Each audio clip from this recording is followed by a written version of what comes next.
హైదరాబాద్ జూబ్లీహిల్స్లో బోగస్ ఓట్లు కలకలం సృష్టించాయి.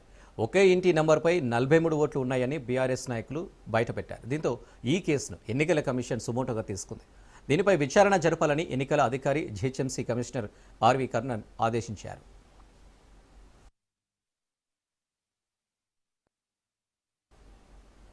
జూబ్లీహిల్స్ నియోజకవర్గ పరిధిలోని యూసఫ్గూడ డివిజన్ కృష్ణానగర్ బి బ్లాక్లో బూత్ నెంబర్ 246లోని ఓటర్ జాబితాను బీఆర్ఎస్ బూత్ ఇన్ఛార్జీలు పరిశీలించారు.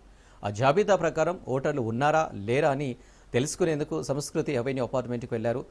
8-3-231/B/160 నంబర్తో ఉన్న ఆ అపార్ట్మెంట్లో నూతన ఓటర్ల జాబితా ప్రకారం మొత్తం 43 మంది ఓటర్లు ఉన్నారు. వారంతా అపార్ట్మెంట్లో నివసిస్తున్నారా లేరా అని ఆరా తీస్తే విస్తుపోయే నిజాలు బయటపడ్డాయి.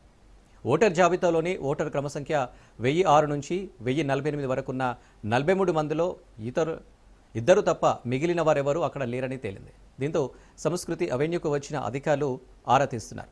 నూతన నిర్మాణం కావడంతో గతంలో ఎవరైనా నివసించారా అనే కోణంలో కూడా విచారిస్తున్నారు.